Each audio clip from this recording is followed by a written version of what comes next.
నాన్న ఎక్కడికి వెళ్ళాడంటావు? నాకేం తెలుసు? రా ఇంట్లో పదా. నేను రాను. ఇంట్లో రాకపోతే వీధిలో ఉంటావా? ఏంటి నాన్న గేటికి తీసుకొద్దాం. సరే పదా.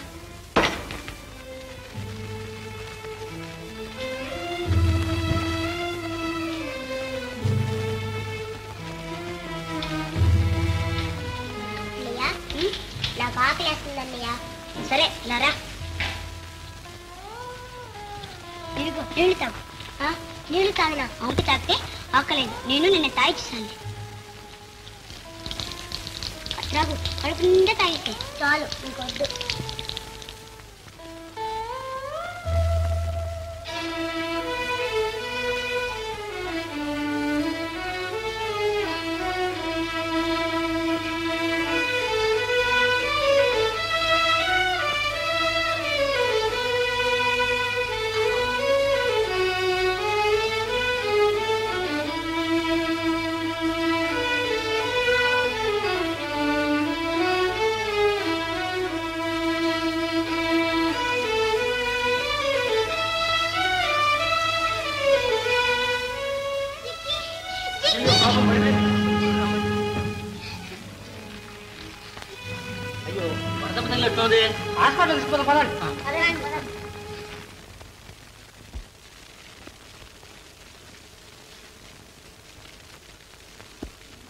ఏమండి, నా చెల్లెలు బ్రతుకుతుందా?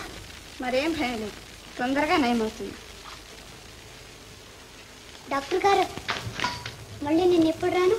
సాయంత్రం 4 గంటలకు రా. వచ్చేటప్పుడు పళ్ళు ఏమైనా తీసుకొస్తే తీసుకురా. అన్నయ్య, నువ్వు ఇప్పుడు ఎక్కడికి వెళ్తావు చెప్పు? ఇక్కడే ఉండరాదు? మంచం ఖాళీగా ఉందిగా. నీకేమీ తెలియదు. ఇక్కడ రోగులు ఉంటారు, నన్ను ఎందుకు ఉండనిస్తారు? అయినా ఇంతమంది ఉండగా నీకేం భయం చెప్పు? ఏముంటాయి? ఇలా రండి. ఇది నా చెల్లెలు, కాస్త బాగా చూడండి. అలాగే. నువ్వు కళ్ళు మూసుకొని పడుకో. డాక్టర్ గారు నీకు పళ్ళు ఇవ్వాలని అన్నారు.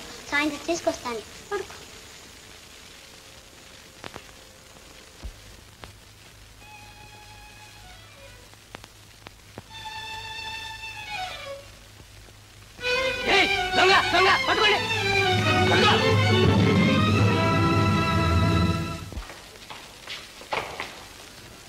షాపులోంచి పళ్ళు దొంగిలించి పారిపోతున్నాడు సార్. నేను డిశ్చార్జ్ చేశారు పాప, ఇంకా ఇంటికి వెళ్ళిపోవచ్చు.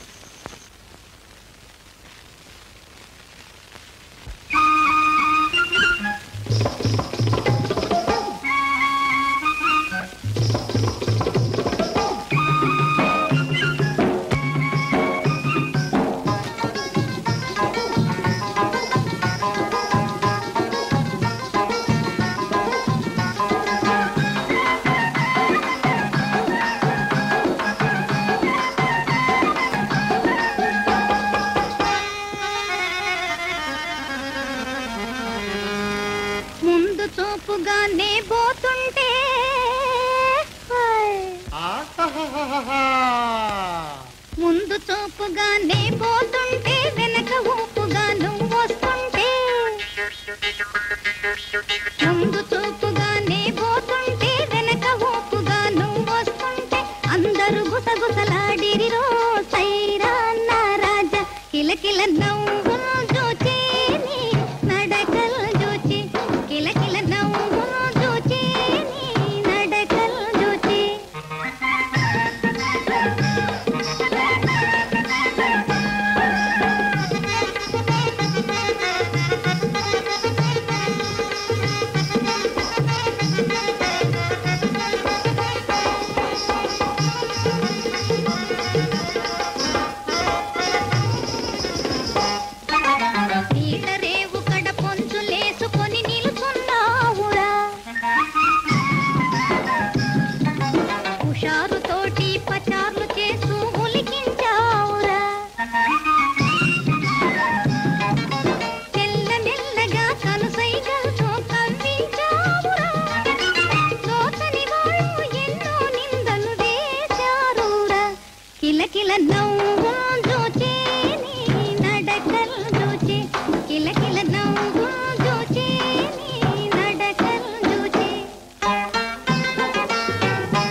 నవ్వులు చూచి నీ నడకలు చూచి కిలకిల నవ్వులు చూచి నీ నడకలు చూచి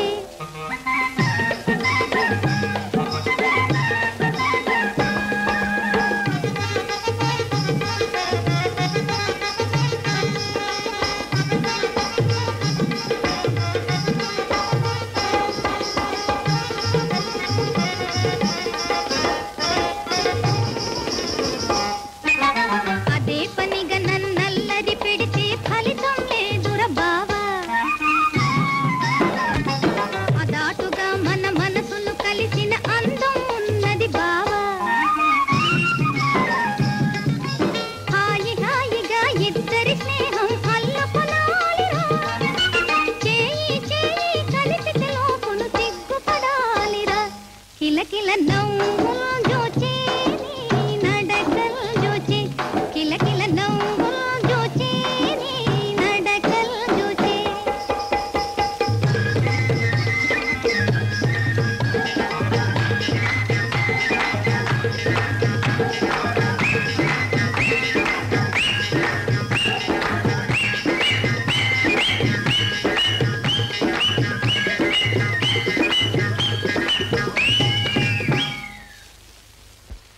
అయ్యా బాబు అయ్యా నా పసు పోదాం పద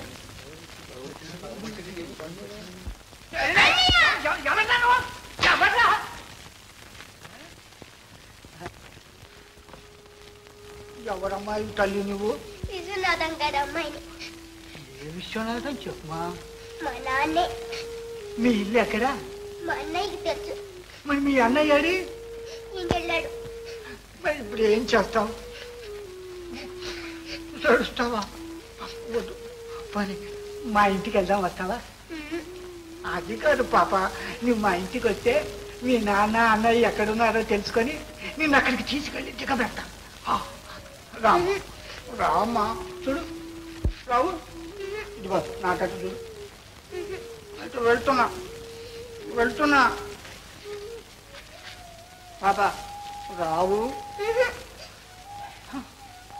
వగ్గిబోధన చేసేవారు.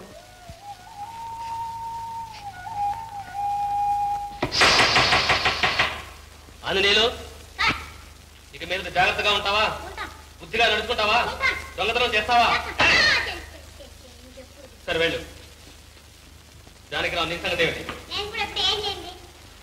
సరే, మొదటిసారి కాబట్టి వదిలేస్తున్నాను. బుద్ధిగా ఉండు, పో.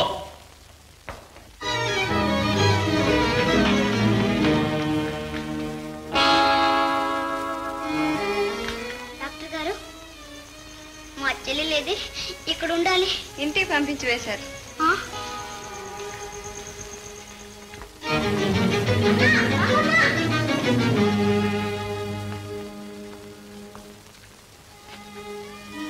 సరస్వతి,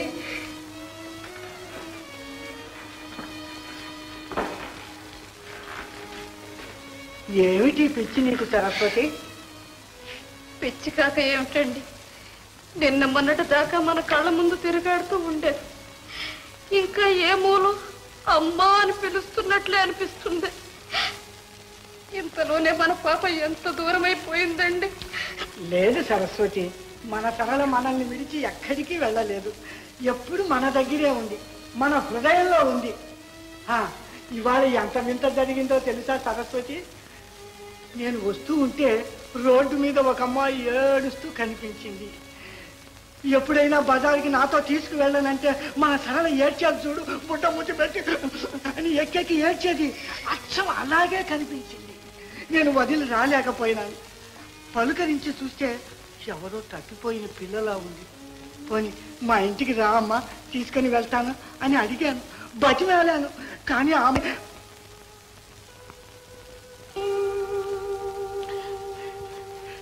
పాపా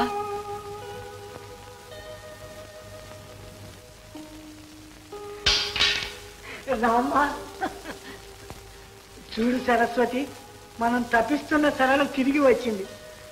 ఇప్పుడు పిచ్చి ఎవరికంటారు? మీకా నాక? నా పోయిన బిడ్డ తిరిగి వచ్చిందంటారు. ఈ పిల్ల నా సరళవుతుందా? వెళ్ళండి వెళ్ళండి, వెళ్ళి ఎక్కడి నుంచి తీసుకొచ్చారో అక్కడే విడిచిపెట్టిరండి. లేదు, నేను ఆ పని చెయ్యలేను. దిక్కు లేక వీధిలో పడి ఏడుస్తున్న పిల్లలు మళ్ళీ వీధిలో దించి రావడానికి నాకు చేతులు రావు. రామ్మా సరళ. ఆగండి, మీరు ఆ పిల్లని సరళ అని పిలవచ్చు. ఇది ఏమని పిలవను? మీ ఇష్టం, ఎలాగైనా పిలవండి, కానీ సరళ అని మాత్రం పిలవచ్చు. నా గుండెలు పగిలిపోతాయి. ఆహా, ఒకనాడు తారక మంత్రం అయిన పేరు ఈనాడు విన్నా సహించలేకపోతున్నావన్నమాట. పాప, అయితే నేను ఇప్పుడు ఏమని పిలవనమ్మా? నా పేరు జిక్కి. జిక్కి? అదే చిత్రంగా ఉంది. ఇప్పుడు నిర్ణయం చేశాను, నీ పేరు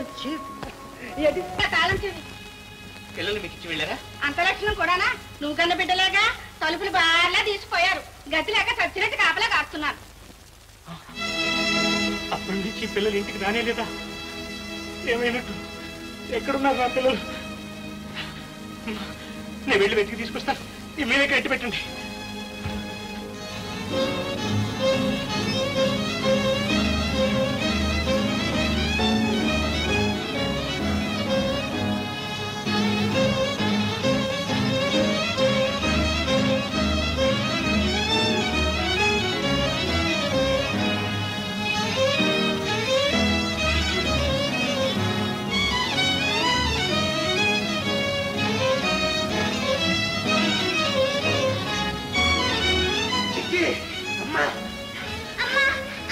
నేనమ్మా, మీ నాన్ననమ్మా. ఎవరు? మా అమ్మాయి.